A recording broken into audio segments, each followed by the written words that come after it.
If for any reason there is any doubt that their hard work, financial assistance, and support are not paying off in the fight for those inflicted with HIV and AIDS, Managing Director of the HIV/AIDS Center, Marva Jervis, eased concerns. We have a decline in newly reported HIV infections, decrease in the number of new AIDS cases. We had a dramatic fall in reported AIDS-related deaths.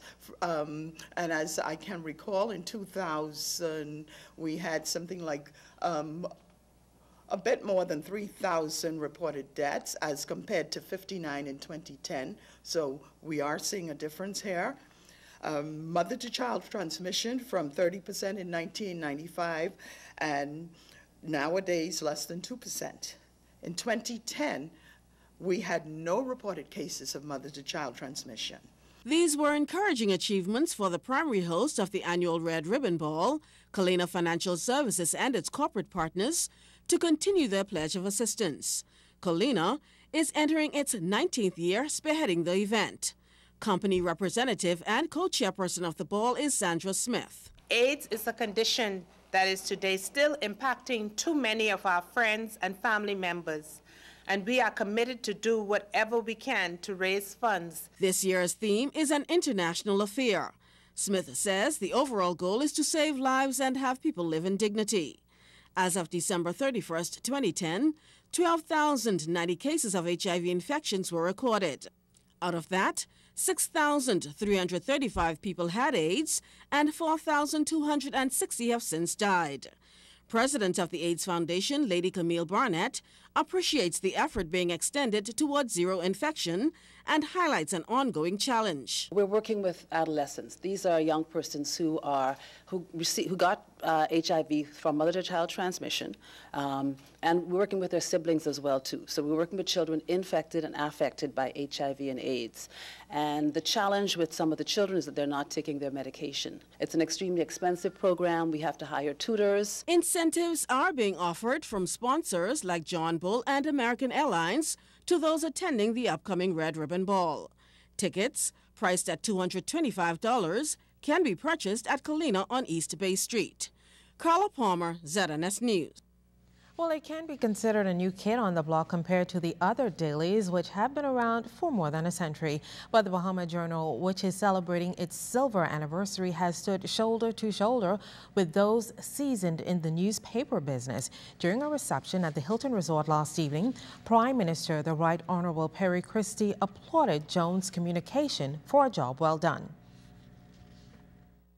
I wish you the best of success. God would have it that I was your lawyer 25 years ago, and now I say to you as Prime Minister of the Commonwealth of the Bahamas, in the way that I am entitled to, on behalf of the people of the Commonwealth of the Bahamas, I wish you great success and great speed as you move into the future.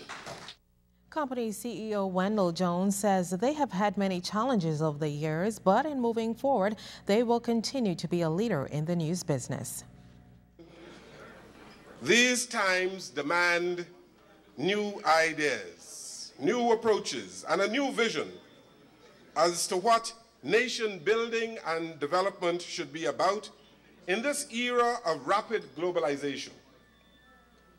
In addition, the search is also on for solutions to some of the social problems we face in our society.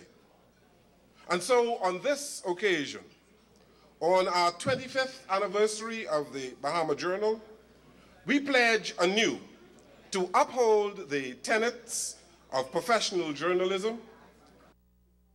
Democratic National Alliance leader Granville McCartney saying he does not support government school policing initiative. He claims that having armed officers in schools sends a bad message internationally and to the students.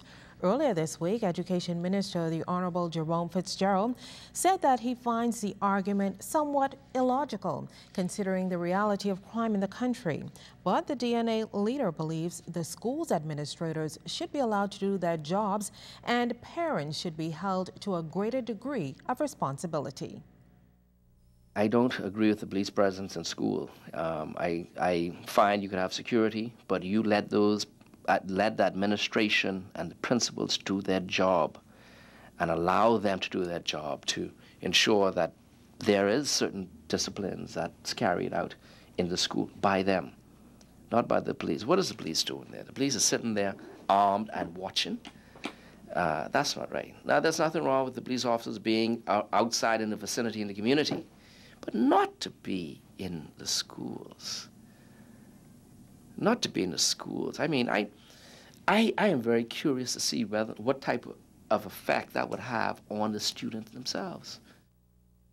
And a memorial service will be held this evening in honor of the late Thurs Hepburn. The popular recording artist died nearly 2 weeks ago following an illness. Many of her colleagues in the musical industry are expected to attend the event at Loyola Hall on Gladstone Road. Her funeral service will be held on Saturday at St. Francis Cathedral at 10 in the morning.